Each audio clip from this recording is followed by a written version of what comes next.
গণতান্ত্রিক পদ্ধতিতে আমরা রাস্তায় আন্দোলন করব।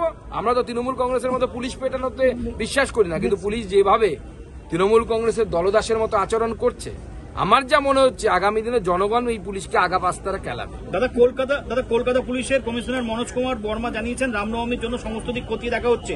পুলিশের পক্ষে যতটা যা করার সমস্যায় করা হবে। কেউ যদি কোন রকম ভাবে অশান্তি ছড়ানোর চেষ্টা করে তার বিরুদ্ধে ফাইনালের ব্যবস্থা করা হবে এবং যে সকল সেন্সিটিভ স্পষ্ট রয়েছে। দেখুন, প্রথম কথা হচ্ছে গতবার হাওড়াতে, রিষড়াতে এবং উত্তরবঙ্গের ডালখোলাতে এই প্রমুখ 3 জায়গায় রামনবমীর মিছিলের উপর হামলা হয়েছিল। আপনারাও নিজেরাও দেখেছিলেন সেই সময়, তার ফুটেজ এখনো আছে। রাজ্য সরকার কোনো ব্যবস্থা নেয়নি। পরবর্তী সময়ে কোর্টের মাধ্যমে আমরা কোর্টে যাই, বিজেপির তরফ থেকে কোর্টে যাওয়া হয় এবং এনআইএ তদন্ত হয় এবং এনআইএ বেশ কিছু জনকে অ্যারেস্ট করেছে, গ্রেপ্তার করেছে। এবার যদি কেউ আবার ঢিল মারে, পাটকেল খাবে সেদিন, আর পরে এনআইএ নিয়ে গিয়ে আবার খেলাবে, চিন্তার কিচ্ছু নেই। ডবল দেবো এবার আমরা।